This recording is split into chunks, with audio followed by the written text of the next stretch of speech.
everyone to the next part of this video. At the first part we have discussed about the cardiac cycle, which is very important to understand the cardiac murmur. Now we will move on to the cardiac murmur itself. Okay, cardiac murmur itself. Now what is murmur? Murmur is the turbulent blood flow. Turbulent blood flow. When there will be turbulence, when there will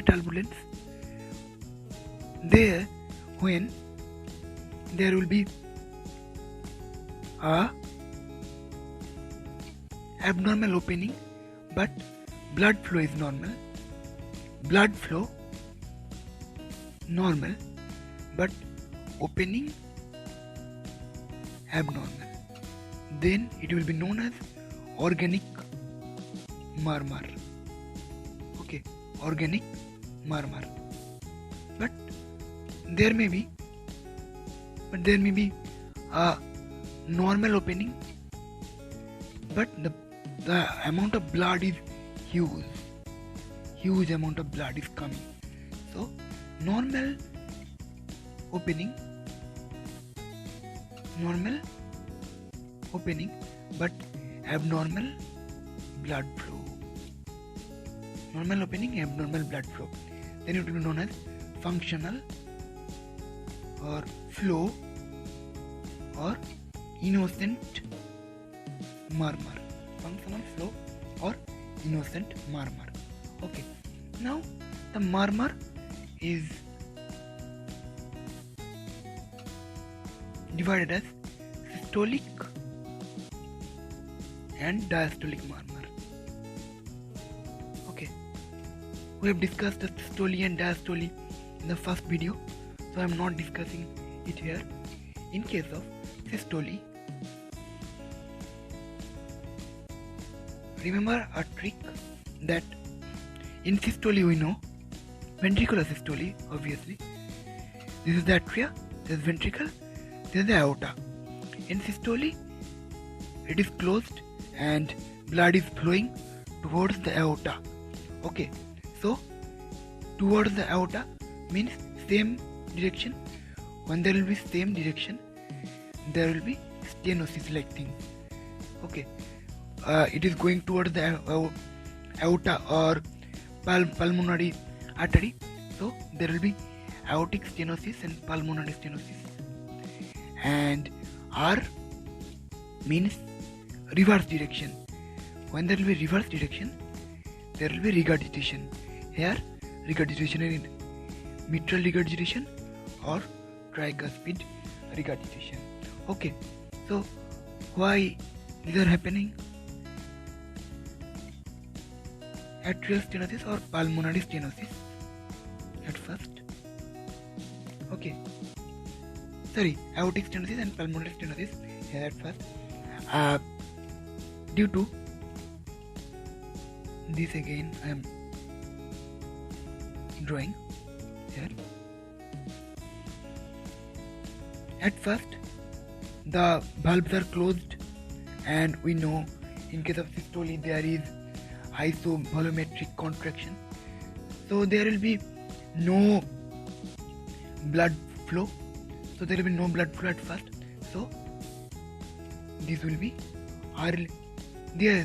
It will be open in the mid systolic phase. So it will be mid systolic murmur in case of aortic stenosis and pulmonary stenosis. And now we are moving on to the mitral regurgitation or tricuspid regurgitation. In case of this,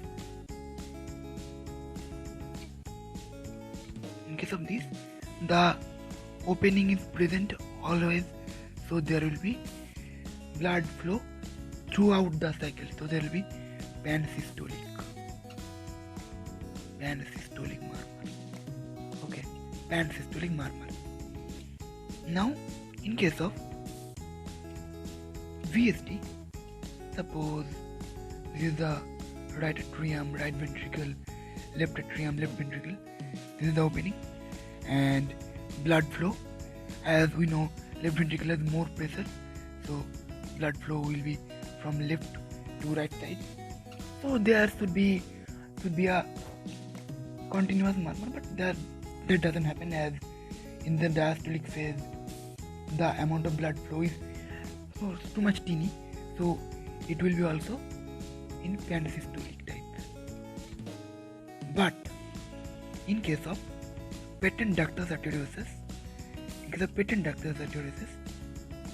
suppose this is the aorta and this is the pulmonary artery, so there will be connection and blood flow will be from this to this, and it will be a continuous murmur throughout systole and diastole.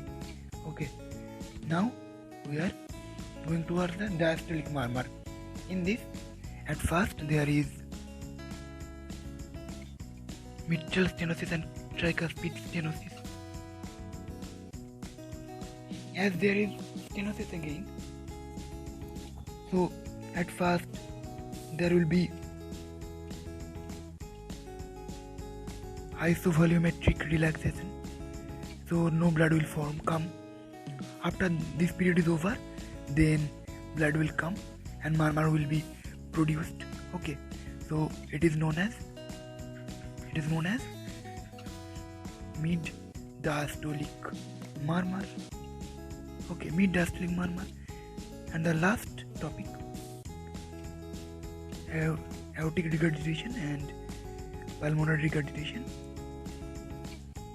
Okay, aortic regurgitation and pulmonary regurgitation. This, and due to this, it is early diastolic. As the diastolic period is over, early period is over, the pressure gradient is low, so the amount of blood is coming is very much teeny, so the murmur is not so much prominent. Okay, murmur is not so much prominent. The murmur, this is the normal blood flow, and this is the innocent murmur, or which is not clinically evident, and this type of murmur is clinically evident. Okay, it is all about murmur. Thank you.